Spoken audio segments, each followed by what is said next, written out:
Joyner Morning Show. Katt Williams is in the Red Velvet Cake Studios. I am. Welcome to the cake. Thank you, sir. It looks delicious in here. Very tastefully done. Yeah. In Dallas doing 2 shows. Another show has been added. Added a show. Man, you're Man, killing them, man. still Are you doing going to record this show and put this out? This one in Dallas? No, the tour. Just the Yes, sir. The stand-up tour. I am going to historically market, just trying to figure out where's the spot.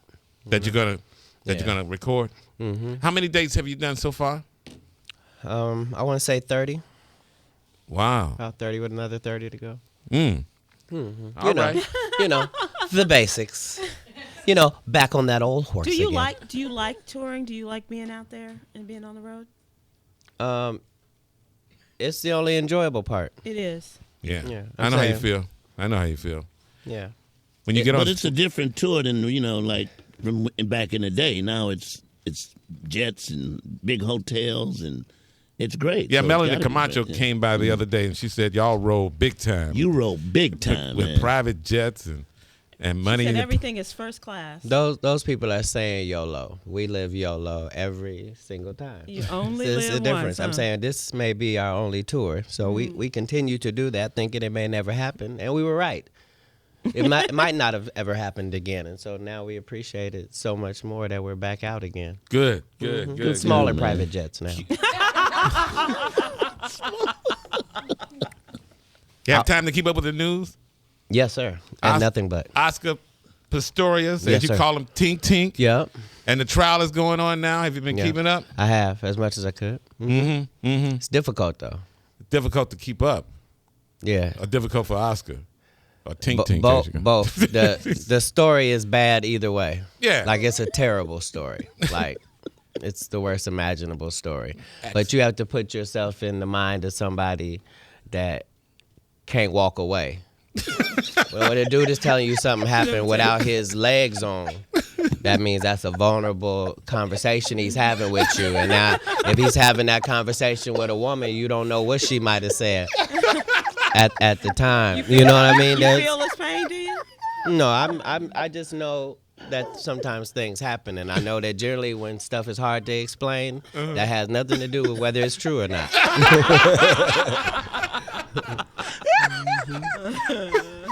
Yeah, so, it's a terrible situation, but I've been keeping up with it. It's all bad.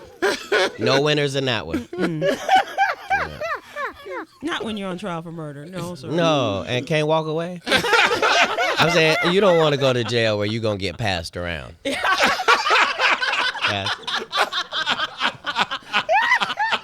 I want to move. You can't move. This is your permanent cell. This is terrible. Lock my legs up independently from me. This is cruel, man. Yeah. Tink Tink. Yeah, pull a little tink tink. Sometimes we read into the future. Remember, I hit somebody at Target. Next Target hit everybody else's accounts. I'm be trying now.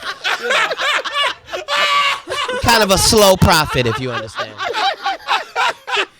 A slow profit. A slow profit, yes. Yeah. Did you ever say what he said to you, Katt? What did he say to you that make you hit him? I didn't mean to, because I knew that it was a setup, but he was so aggressive with the N-word that it took my attitude from, okay, I can't do this because of the person that I am. And then I realized, no, actually because of the person I am, I'm like the only person you should have said this to. Because everybody else has a job they're going to lose and a family and they're going to go to jail. Right. And I'm going to be able to just say, no, this is what you said. This is the context in which you said it. And these are the recompenses for that. I'm saying that's how the N-word started to begin with. Yeah.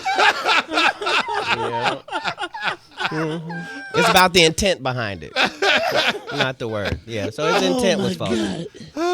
Now they're talking about fining football players for using the N-word on the football field. On the NFL is going to fine you, penalize you if you use the N-word. I don't think you want to hear my opinion. Yeah, I think they should. You think they should? They should? On the football field? Yeah, Yes. I think they should. Why? Because, see, you have to understand that everything that we see on the news, they want us to talk about it like it's a little story when really these are major agendas that we're discussing. So the whole thing is, yeah, you should ban that word. And while you at it, go ahead and ban the rest of the cuss words from the football field so you don't have to deal with that. And then we can act like you live in a professional world like we do. Right. Otherwise, say they play football and they can say whatever they want to say and just say the white players can't say the N-word.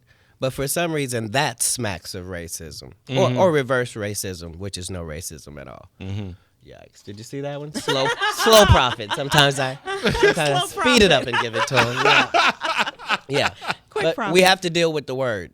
Yes. And unfortunately, these are not black and white issues.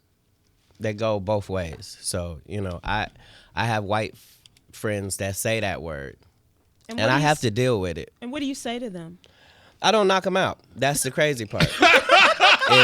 Again, it's really how you're saying it. It's really what your tone is, how you meant to say it, you know? And so until we finally deal with those simple facts, we're not going to be able to move any further past Trayvon Martin and the Michael Dunns. All of that. I'm saying none of this is new, but it is going to have to stop. Yeah. So we'll see. You spoke before on stage about weed. Yeah. And the weed laws now are coming down. Before the weed laws, yes? Yeah, before the weed laws. Again, slow profit. Sir. Message isn't always popular.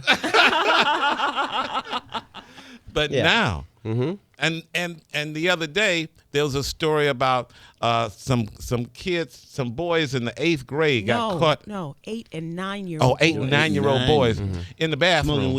Smoking weed. Right, but those two stories don't have anything to do with each other. Those boys didn't go to a legal medical professional and get a prescription for it and then go to the bathroom and take it. They came upon what they came upon. Their parents did. Well, I'm saying it doesn't really matter.